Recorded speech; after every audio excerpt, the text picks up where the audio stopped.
नमस्कार दोस्तों। आज के हमारे इस वीडियो में हम आपको 4 चिड़िया की एक बहुत सुंदर कहानी सुनाने वाले हैं। एक समय की बात है, 4 चिड़िया एक पेड़ पर रहती थीं। वह एक दूसरे की पक्की सहेली थी। कार्तिक शुरू होने से पहले एक चिड़िया ने 2 औरतों को बातें करते सुना।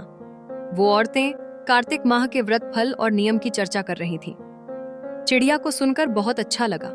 उसने अपनी सहेलियों को कार्तिक स्नान के लिए तैयार कर लिया। अब चारों चिड़ियां कार्तिक माह में गंगा जी के किनारे एक पेड़ पर रहने लगीं।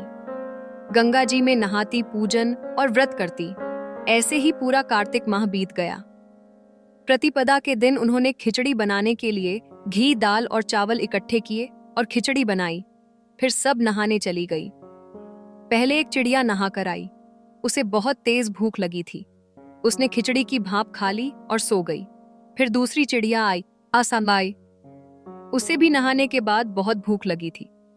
उसने खिचड़ी का पानी पिया और सो गई। अब तीसरी चिड़िया आई।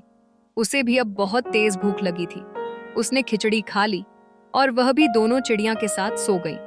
अब जब चौथी चिड़िया आई तो उसने देखा तीनों चिड़िया सो रही हैं। उसे लगा यह तो खिचड़ी खाकर सो गई हैं। उसने खिचड़ी की खुरचन खाई और वह भी सो गई। उसी शाम देवलोक से तूफान आया और वह चारों चिड़िया मर गईं।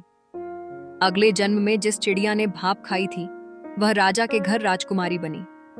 जिस चिड़िया ने खिचड़ी का पानी पिया था वह कुम्हार के घर पैदा हुई। जिस चिड़िया ने खिचड़ी खाई थी उसने ब्राह्मण के घर जन्म लिया।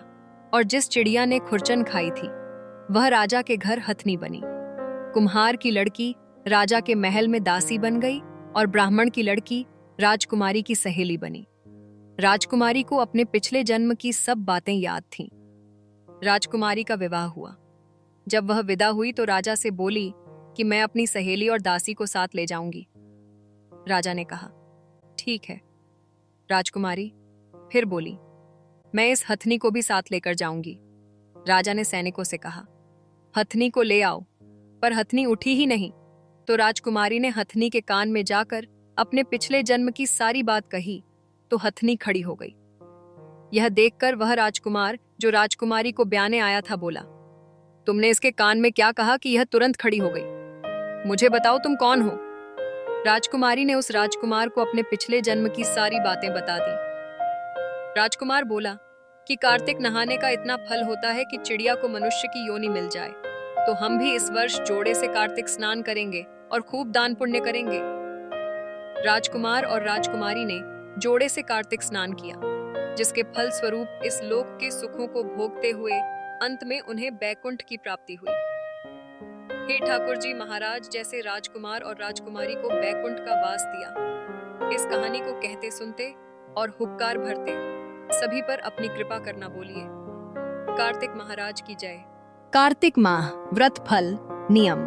गंगा जी स्नान पूजा। खिचड़ी तैयार भूख। 3 चिड़िया सोना। चौथी चिड़िया खुरचन सोना। देवलोक तूफान मरना। जन्म राजकुमारी हथनी। विवाह सहेली दासी। हथनी कान में बात करना। राजकुमार कार्तिक नहाना दान पुण्य। बैकुंठ सुख कृपा।